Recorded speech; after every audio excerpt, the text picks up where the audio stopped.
Nate Foy live for us, St. Patrick's Cathedral in New York City. Nate, thank you. Let's bring in the pastor of St. Joseph's Church in New York City, Reverend Gerald Murray, and 40 Days for Life President and CEO, Reverend Sean Carney.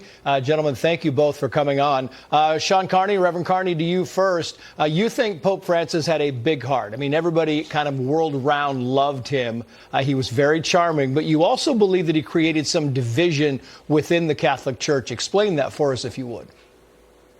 Yeah, there's no doubt he had a big heart. There's no doubt he loved people. And there's no doubt, as you know, the way people discuss Francis's papacy in their living rooms was one of division, of confusion, of inconsistency at times. There's just no doubt about that. He wasn't the greatest communicator, but people loved him. And that's what you're seeing in St. Peter's Square. They love the consistency of the office and the fact that he is the successor of St. Peter. There's been this unending line of popes throughout, 2,000 years. And we just celebrated, a record number of Catholics in America, people becoming Catholic in America, up 30 to 70% from last year. And so it's a beautiful time. It's an exciting time in the Catholic Church. But there's no doubt. I mean, Francis he had personal quarrels with certain bishops and cardinals, and there were issues. And it was not John Paul II. It was not Benedict. And I think everybody knew that.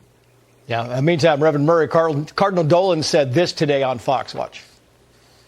I won't forget when he called me when my mom died. I won't forget when he called in the middle of COVID, just when COVID had started, to say, how are things in New York? I won't forget when he called on October 7th and he said, how are the Jewish community in New York? Give them my love and solidarity. I mean, just like Sean was saying, we can all agree, look, he was much loved, Reverend, but, he was at odds with many Catholics at the same time. Is that fair? It is a fair analysis. The Pope himself had a personality that drew people toward him because he was welcoming and opening. He was particularly concerned for the sick and the poor. He made that known. But he also was someone who disagreed with some of the teachings of the Church, and he took steps to make changes, such as the giving of Holy Communion to divorced and remarried people.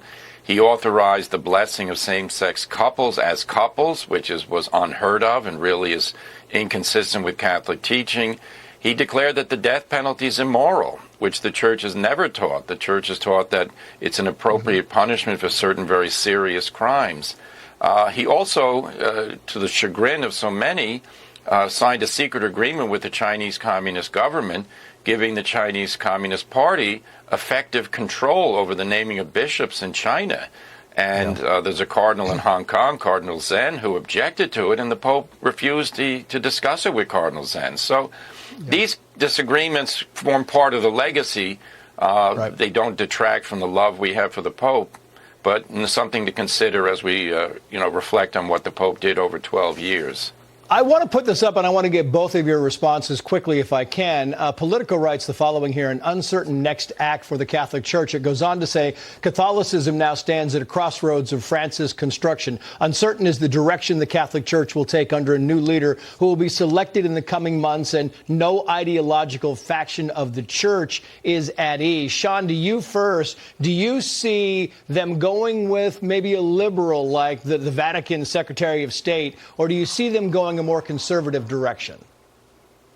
All the reports I've gotten it's very optimistic that they understand, I think, some of the chaotic points about the Francis papacy that Father just made. By the way, I'm not a Reverend, Trace. Don't get me in trouble. But I think they're going to right the ship, and that's been the phrase. He alienated. You could call them liberals. You can call them Catholics. He alienated a lot of people inside the Vatican, and everything I'm hearing is that we got to get back to consistency. That is what the Catholic Church thrives on. That's why people respect it throughout the ages, and I think that's what we're going to see happen. I'm very optimistic as a Catholic.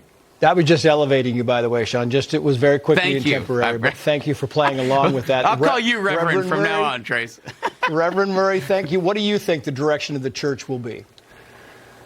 Yeah, the cardinals have to meet and kind of take stock, and I think they're going to want to return as a group to what happened under John Paul II and Pope Benedict. And what that was we don't cave into modernity, but we answer the modern questions. And John Paul II and Benedict, they were truly brilliant men, but they were courageous. unfortunately, during this pontificate, it seems to be, the complaint list of the liberal media becomes the agenda of the church, and that we have to give in on all these fronts. No, people want to be connected to Christ, and that means consistency with what Christ taught. Yeah. Reverend Murray, Sean Carney, gentlemen, thank you both.